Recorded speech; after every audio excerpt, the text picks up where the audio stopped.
रात 12 बजे उसे ऐसा लगा कि उसकी बाइक पे कोई बैठा है, लेकिन पीछे मुड़ के देखा तो कोई बैठा ही नहीं था। चौराहे से गुजरने के बाद बताया उसने कि भाई मेरे रोंगटे खड़े हो गए ये सब देख के कि पीछे कोई नहीं है और बाइक सही से चल ही नहीं रही है। बाइक की बिल्कुल हवा निकल जाती है पूरी और लड़का किसी तरह अपने घर पे पहुंचता है।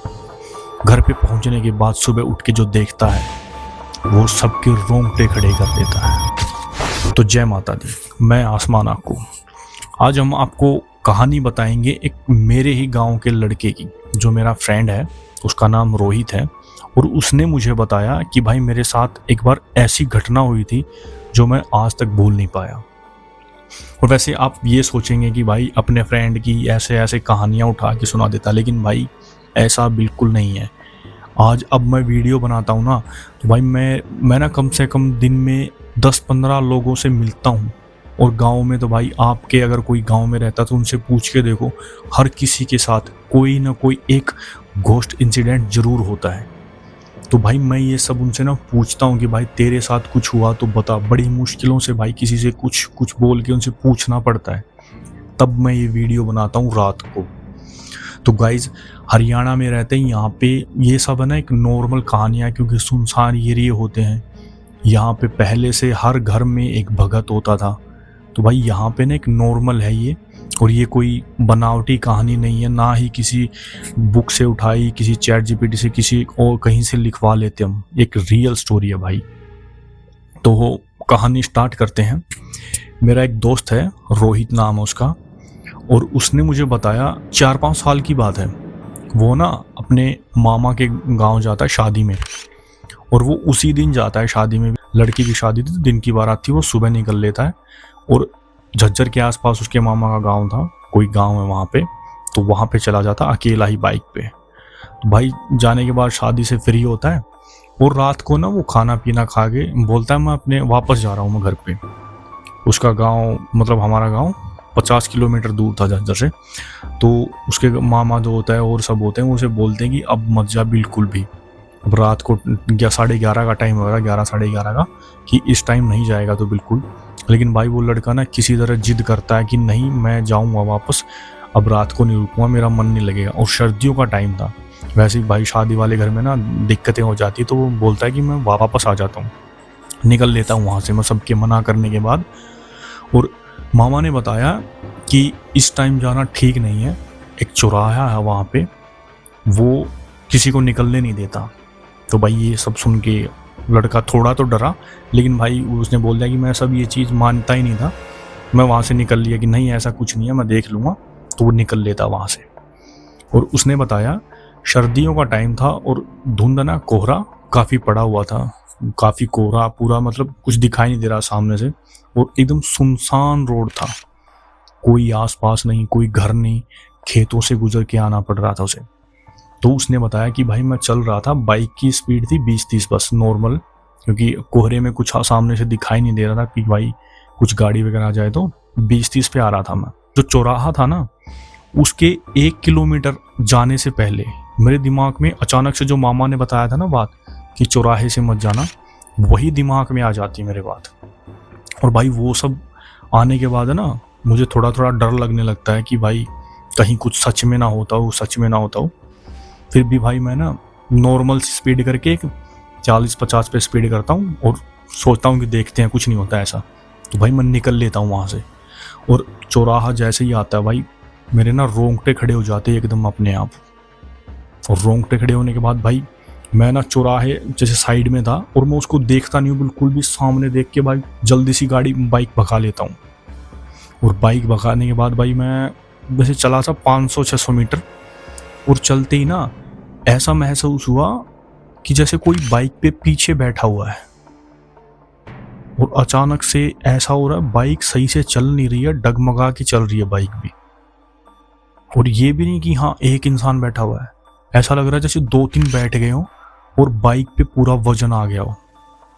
और भाई मेरे ना रोंगटे खड़े हो गए, वैसे देख तो ठंड ऊपर से और ना ही कोई आसपास, और ऐसा महसूस हो रहा है कि बाइक पे कोई बैठा है। तो भाई मैंने पीछे मुड़ के देखा, बाइक पे कोई भी नहीं था।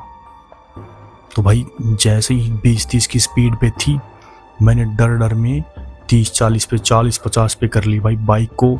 जैसे जैसे बढ़ता गया ना मैं, मुझे ऐसा महसूस होता गया कि पीछे कोई बैठा हुआ है और एकदम जैसे होते ना खुसफुसाहट, वैसे कोई बात कर रहा है। तो भाई मैं ना पूरी रेस दे देता हूँ बाइक की और एकदम फुल स्पीड में भगा लेता हूँ बाइक को। और जैसे ही शहर आता है, शहर आने के बाद थोड़ा सा ये लगता है कि हाँ अब ठीक है। शहर आने के बाद लाइट वगैरह दिखती है तो मैं थोड़ा डर कम हो जाता है, लेकिन बाइक पे वैसा ही था जैसे कि हाँ कोई बैठा हुआ है पीछे। तो मैं भगा लेता हूँ। जो गांव आता है ना मेरा, जैसे गांव आ जाता है, रात को मैं पहुँचता हूँ 1 बज गए थे रात को। तो मैं पहुँचता हूँ और उसने बताया कि बाइक को ना वो जैसे ही घर के बाहर खड़ी करता है भाई एकदम भाग के अंदर जाता है, क्योंकि वो डरा हुआ था। एकदम भाग के अंदर जाता है और अकेला रूम में किसी को नहीं बताता कि मैं आ गया हूँ। रूम में जाके कुंडी लगा के और लेट जाता रजाई ओढ़ के। तो भाई उसने बताया कि उस रात तो कुछ हुआ नहीं मेरे साथ, लेकिन मैं सुबह उठ के देखा ना, जैसे ही बाहर जाता हूँ बाइक बाहर ही खड़ी थी भाई। बाइक पूरी तरह टूटी हुई है, बुरी तरह। किसी ने, ऐसा लग रहा है जैसे किसी ने डंडे मार मार के पूरी बाइक को तोड़ दिया। तो भाई मैं ये देखता हूँ कि यार रात को बाइक मैं अच्छे से लेके आया था और ऐसे ही खड़ी की थी मैंने। घर वाले ही बोलते हैं कि कहाँ एक्सीडेंट हो गया तेरा, कहाँ से बाइक तुड़वा के लेके आया तू।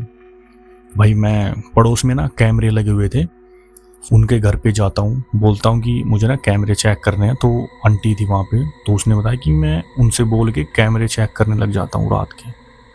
तो भाई कैमरे में ना मैं पहुँचता हूँ जैसे घर पे 1 बजे, और बाइक को खड़ी करके मैं अंदर जाता हूँ, दिखाई देता हूँ उसमें।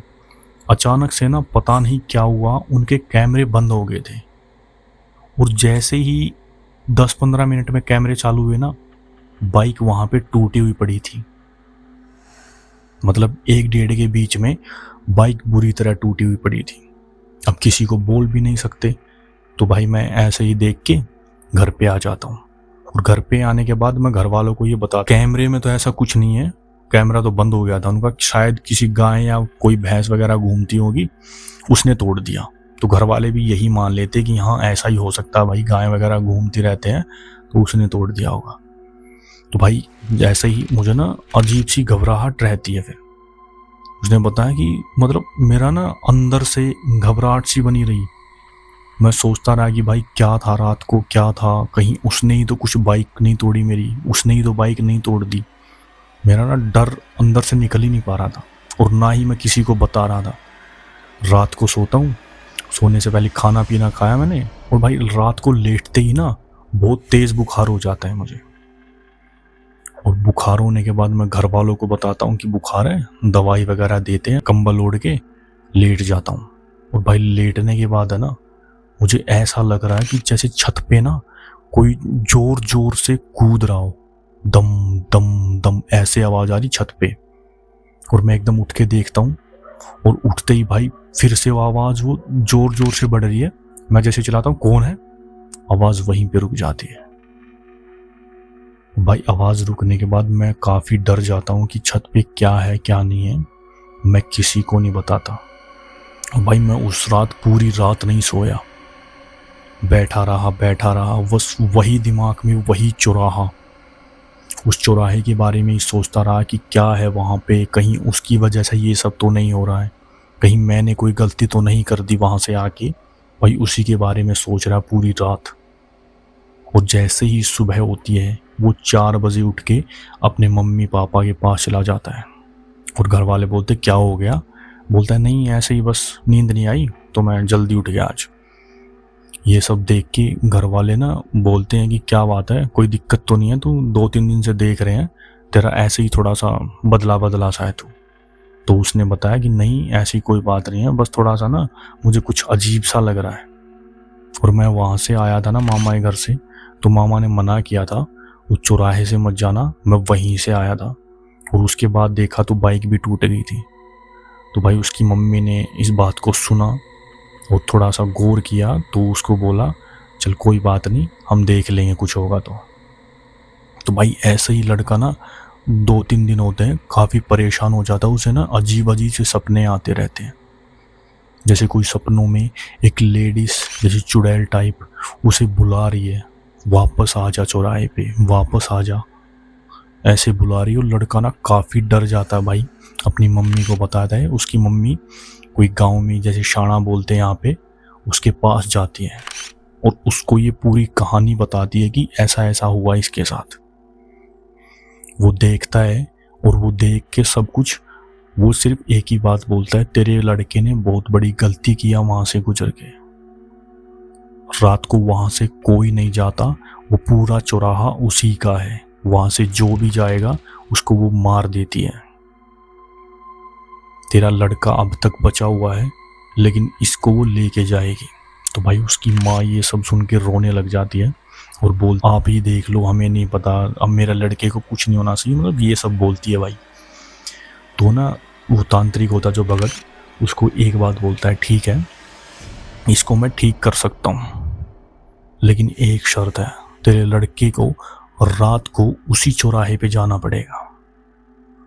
तो भाई लड़के को बोलते, लड़का साफ मना कर देता है कि नहीं मैं नहीं जाऊंगा वहां पे दोबारा। तो भाई किसी न किसी तरह उसको मनाते हैं घर वाले कि जाना पड़ेगा, नहीं तो ऐसे ही रहेगा, हमें कोई और दिक्कत भी दे सकती है, कहीं तुझे कुछ हो ना जाए। तो भाई लड़का फाइनली मान जाता है। वो उसने बताया कि मैं ना रात को 12 बजे बाइक लेके जाता हूँ और मुझे ना एक छोटे से जैसे वो बोलते हैं ना हंडी टाइप में, उसमें ना 2 लड्डू कुछ पतासी वगैरह रख के देता है और बोलता है कि ये ना वापस उस चौराहे पे रख के आ और पीछे मुड़ के मत देखना। तो भाई उस लड़के ने बताया कि जैसे ही मैं गांव से निकला ना उसको लेके, तो भाई मुझे ना एकदम से फिर से वही लगा कि मेरी बाइक के पीछे पीछे कोई भाग रहा है, जैसे जोर जोर से भाग रहा है। और भाई मैं ना पूरी स्पीड में बाइक भगाई और कैसे ना कैसे करके उस चौराहे पर पहुंच जाता हूँ। वो चीज़ है ना भाई, मेरे ऐसा लग रहा है मुझे मेरे पीछे खड़ी है और बुरी तरह ना जैसे मर रखने वाला उसको झपटने के लिए तैयार है, मुझे ऐसा महसूस हो रहा है। तो उसने बताया कि मैं रात को पूरे 12 बजे वहां पे पहुंचता हूँ और उस चीज़ को भाई वहीं पे रख देता हूँ जो तांत्रिक ने दिया था। वो रखते ही उसने ये बोला था कि पीछे से कोई आवाज आए, कोई कुछ बोले, पीछे मुड़ के नहीं देखेगा। तो भाई ये सब रखते ही मैंने बाइक को इतनी जोर से भगाया कि मैं बिल्कुल भी नहीं, भाई पीछे ना मेरे ऐसे हो रहा था जैसे कोई पीछे जोर जोर से भाग रहा है और मुझे चिल्ला रहा हो मेरे से कि रुक जा रुक जा रुक जा, मत जा मत जा, ऐसे चिल्ला रहा है। और वो फिर भी बाइक को भगा रखा है बुरी तरह भाई। और वापस से जैसे ही उसके गांव में एंट्री होती है ना, एकदम से आवाज़ आनी बंद, उसको ये महसूस होना बंद कि उसके पीछे कोई है। और लड़का अपने घर में चला जाता है और घर वाले सभी जाग रहे होते हैं। उसके बाद उसने बताया कि भाई उसके बाद मेरे साथ ऐसा कभी नहीं हुआ और तब के बाद उसने कान पकड़ रखे कि उस चौराहे से मैं कभी दिन में भी नहीं जाऊंगा। वो भाई आज तक दिन में भी नहीं गया उस चौराहे से। तो गाइज ये कहानी 4-5 साल पहले की है और ये रियल है। और मैं अगर इस वीडियो पे 1000 लाइक आते हैं ना, उस लड़के को बैठा के ही एक और कहानी आपसे पूछवाता हूँ मैं इसी कहानी के बारे में कि डिटेल में बताएगा। तो गाइज वीडियो को लाइक करो, चैनल को सब्सक्राइब करो और ऐसी ही भूतिया कहानी सुनने के लिए हमारे चैनल पे बने रहना। जय माता दी।